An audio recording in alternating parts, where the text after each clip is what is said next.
Shalom, sahabat. Pernahkah kita melihat orang-orang di dekat kita atau juga keluarga kita, mungkin orang tua bagi kita yang kaum muda, atau kita sebagai orang tua, kita melihat anak-anak kita berbicara sembrono, sumbu pendek, mudah terbakar, reaktif, lalu kata-katanya kasar. Yang menonjol di sana adalah karakter yang temperamen. Masalah komunikasi seringkali menjadi pemicu keretakan dalam keluarga. Seorang ayah yang bermaksud mendisiplinkan anak, namun caranya kelewat keras, kasar, bahkan mengumpat, memaki, atau bahkan merendahkan harga diri anak di depan saudaranya sendiri. Kemudian membuat anak terluka, kecewa, dan merasa tidak dihargai di dalam keluarga. Atau seorang ibu yang menyatakan cintanya pada anak, namun dengan cara bicara yang terlalu cerewet, berteriak, membentak, menyinyir, menyindir, bahkan membuli dengan dalih supaya anak kuat mentalnya. Cara bicara yang tidak santun pun seringkali terjadi di antara pasangan suami dan istri, terutama ketika ada selisih paham. Tanpa sadar, cara kita bicara kepada anggota keluarga kita sendiri sangat kotor, tidak terpuji, dan ini jadi sumber masalah dalam relasi keluarga. Saudaraku, menghayati hal ini dan masih dalam rangka bulan keluarga, apa yang firman Tuhan katakan menyikapi hal ini, saya mengajak kita untuk menggumulinya dalam Efesus 5 ayat 3 dan 4 demikian. Tetapi percabulan dan rupa-rupa kecemaran atau keserakahan disebut saja pun jangan di antara kamu, sebagaimana sepatutnya bagi orang-orang kudus. Demikian juga perkataan yang kotor, yang kosong, atau yang sembrono. Karena hal-hal ini tidak pantas, tetapi sebaliknya ucapkanlah syukur.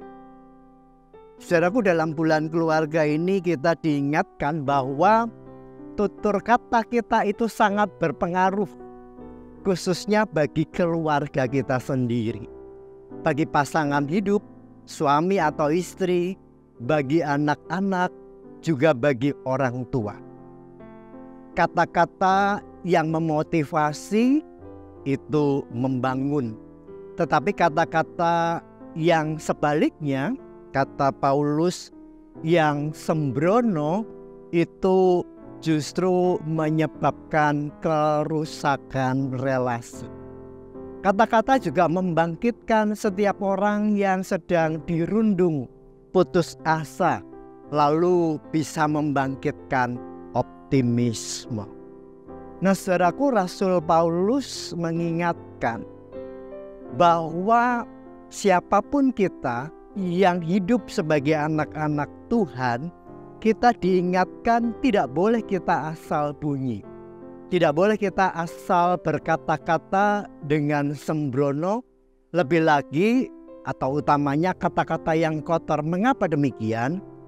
Kotor itu berarti lawannya hidup bersih. Kotor itu berarti lawannya hidup dalam kekudusan. Maka jelas adalah bagaimana mungkin kita memenuhi standar Allah, hidup dalam kekudusan, ketika kita sendiri terlalu banyak mulut, berkata-kata dengan sembrono, berkata-kata kotor, hingga melukai yang lain. Nah, oleh sebab itu mari kita bersama berjuang. Kita harus menahan diri. Apa yang kita pikirkan kita gumuli dulu, barulah kita ucapkan. Saya percaya bahwa ketika Roh Kudus menuntun kita, maka setiap perkataan kita akan terus membangun. Tidak hanya bagi setiap orang yang kita jumpai, tetapi bagi diri kita sendiri. Satu hal yang menarik bahwa seringkali kita dihantui dengan talk self bagi diri kita sendiri.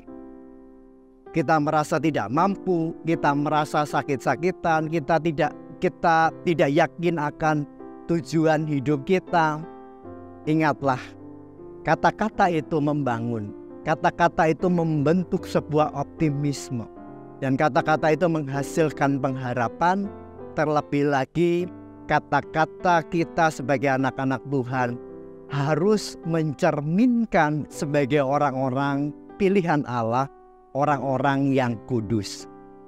Kiranya Roh Kudus menuntun kita untuk berkata-kata tidak dengan sembrono, tidak lagi dengan kata-kata kotor, tetapi dengan kata-kata yang mencerminkan Allah yang Maha Kudus. Amin. Tuhan Yesus memberkati.